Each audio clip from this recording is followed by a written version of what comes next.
Sa wakas, nabuo na rin natin ng busol. Pero kailangan pa rin natin i-adjust ang equilibrium nito para makapunta tayo sa exact timeline. Giging malaking kontribusyon ito sa mundo ng siyensya. Dr. Asmar, may kailangan lang ako sa iyo. Anong kailangan mo?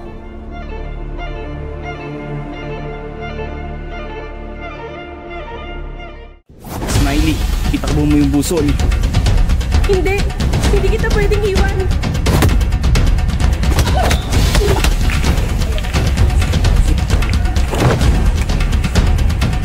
Takbo!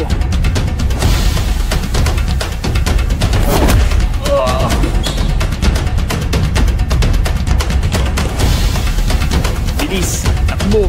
Tumakbo ka na!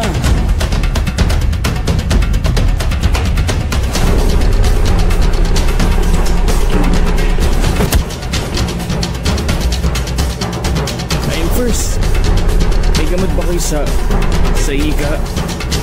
Yung salbutamol? Teka lang bro, alam ko pakaramdam na may higa. May higa rin ako eh. O ito gamot pa.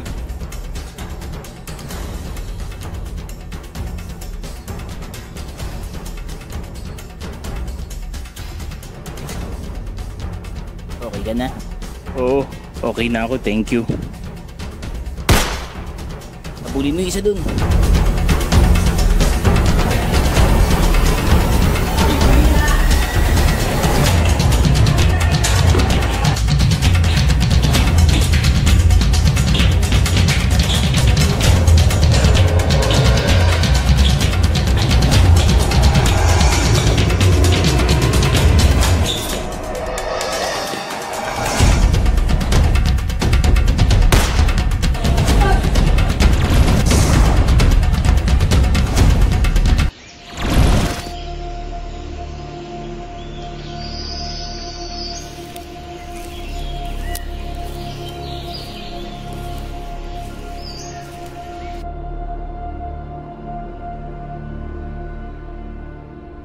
Pangako, Dr. Asmar, hindi nila ito makukuha.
Hindi kita sa lupa ang iyong laway. O Andres, nangangarap ka na naman ng gising.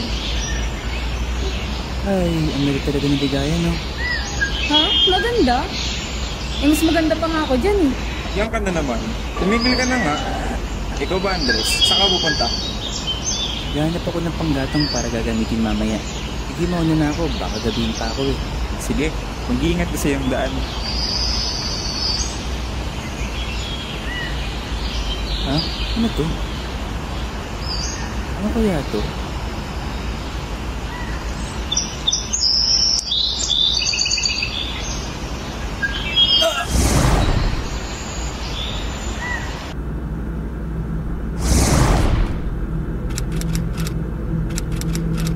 Nasaan ako?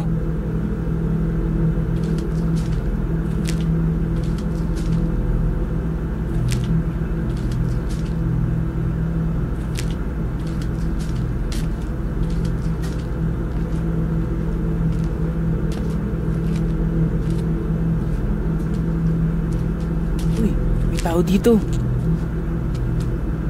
Bayani? Bayani? Ha? Bayani? Hero!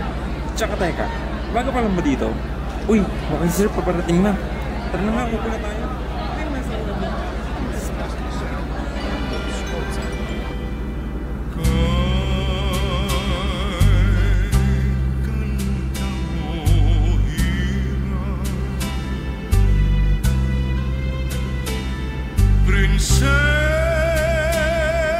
Prinsesa ng kuminta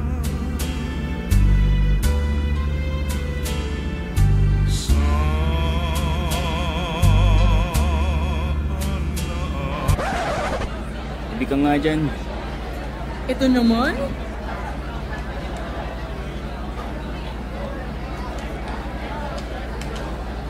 Uy, upo na tayo.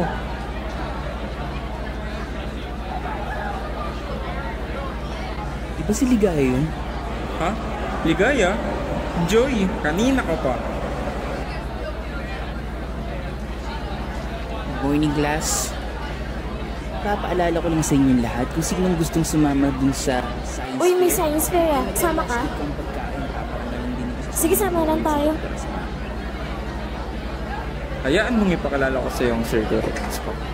Ayan, ayan si Crisel, ang brainy student ng ANHS. Yan naman si Joy, yung pinakakikay sa school. Yan naman si Tempura, new student lang. Japanese daw siya, sabi niya. Yan naman si Happy, solid sa bike. At yan naman si Shalia, ang nonchalant ng ANHS. At kinausap mo walang sagot, kahit sa paper niya. Yan si Prof. Rocky, napakabait niyan. At saka may isa mas dito, si Prof. Hasmar. Saka ako lang sa papalala sa'yo. O ayan, kilala mo na. Tumutunog na pala ang bell. Tara na, umuwi na tayo. Teka Hero, may gusto akong sabihin sa'yo. Anong gusto mong sabihin? Doon tayo sa walang masyadong tao.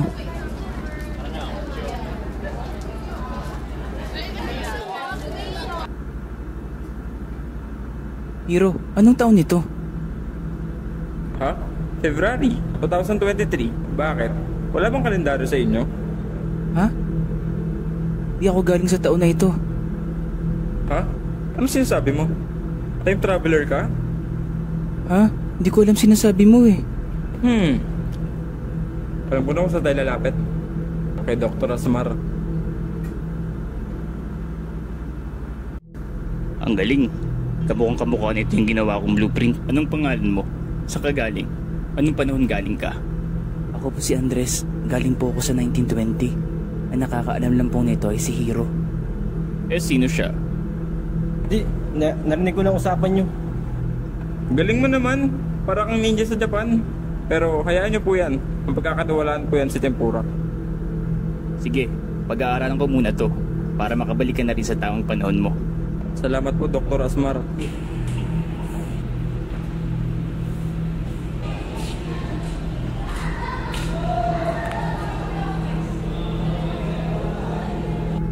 Boss, may tawag. Boss, nakita ko na ang busog. Malit lang siya. Magaling. Ituloy natin ang plano.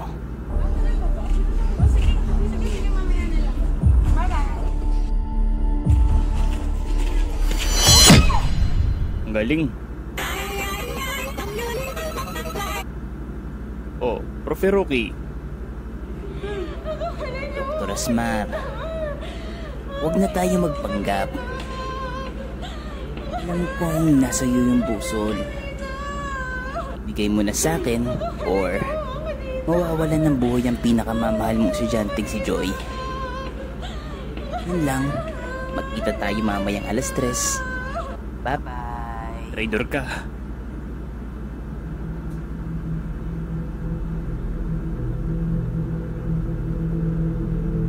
Kailangan malaman to ni Andres. Si Dr. Asmar. Ano? Dr. Asmar? Bumalik tayo.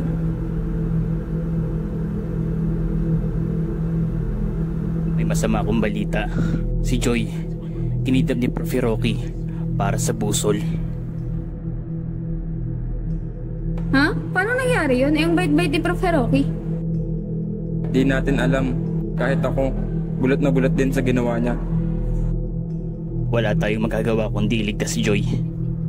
Ano, tutulong ba kayo? Tutulong ako. Tulong kami!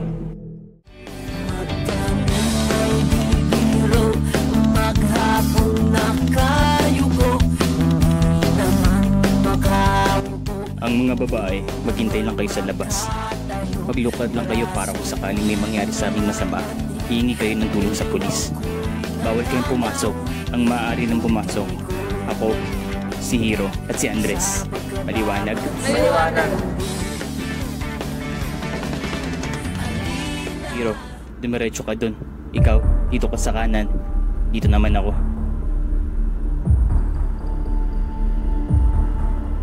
Tempura? Sabi ko na nga ba, kasabot ka. Traidor ka talagang hapon ka. Kailangan mo si Joy. Kung ganon, kailangan mo munang dumaan sa akin bilang isang mandirigma.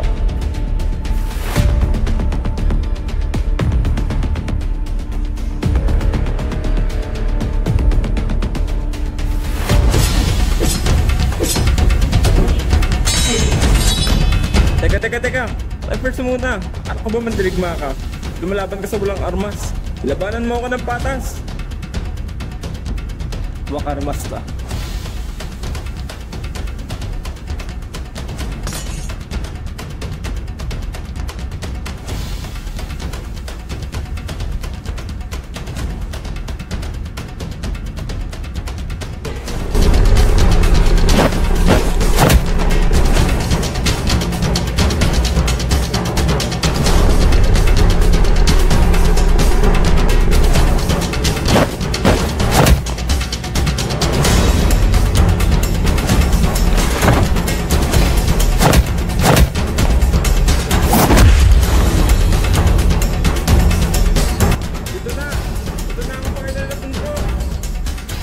Teka lang dong. Gusto ko na ako. Hindi talaga ako pun. Hinahanap mo si Joy, di ba? Nandun siya sa taas. Diretso ka lang pa kaliwa.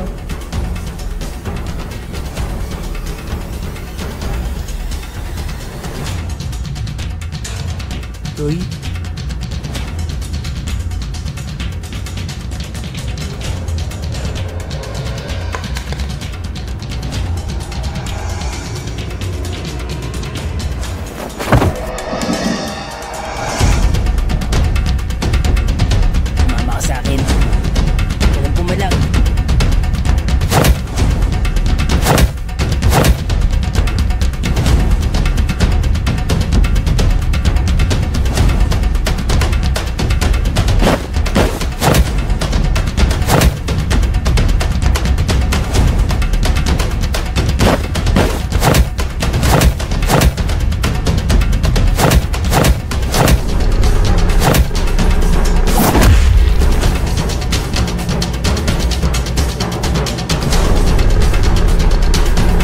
Hoy, bitawan mo si Joy.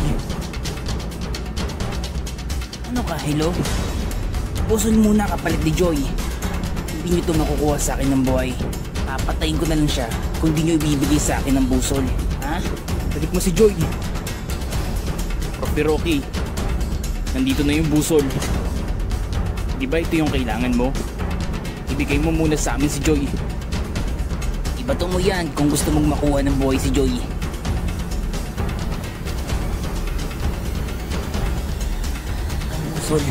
Ang busol, nakuha ko na. Mga hangal! Joy! Dr. Asmar? Dr. Asmar! Joy, Andres, dali natin sa ospital. Di na rin ako magtatagal. Pero ang dapat niyong tandaan, ang oras di dapat pinaglalaruan. Ang kasalukuyan, hinaharap at nakaraan ay dapat di pinapakailaman. Ang Diyos lang ang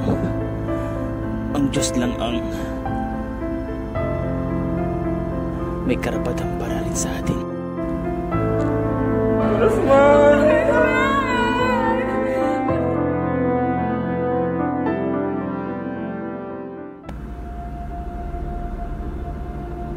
Andres, may regalo si Dr. Asmar sa'yo bago siya namatay. Mag-iingat ka sa iyong paglalakbay, kaibigan. Hindi kita makakalimutan.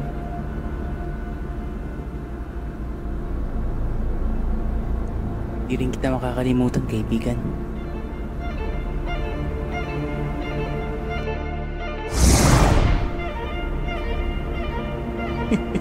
Nakuha ko na rin ng busol.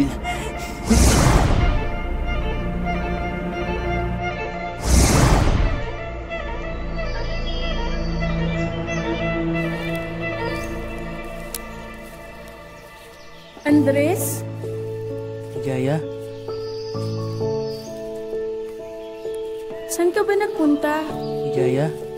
Paguhiman ng panahon na to oras, ikaw at ikaw pa rin ang iibigin ko.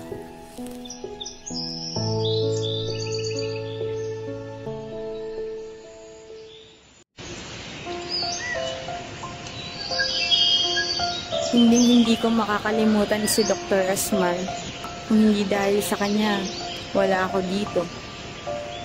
Ikaw, may sasabihin ka ba? Sige, okay na yun. Sana nasa mabuting kalagayan si Dr. Asmar. Uy, tignan niyo yan, no?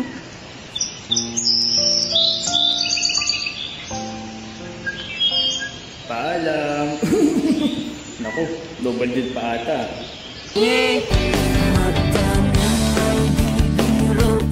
Maghapong nakayuko, hindi naman makaupo, hindi naman makatayo, braso ko namamanhid, bewang ko'y nangangawin, hindi ko naninindig sa pagkababad sa tubo. Halina mga kalihan, tayo'y magsimagunat-unat, magpanibang ng lakas, para sa harap, para sa bukas.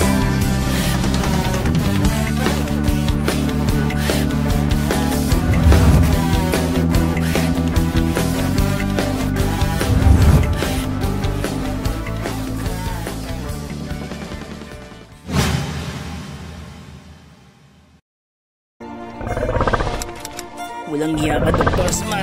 Walang hiya ka!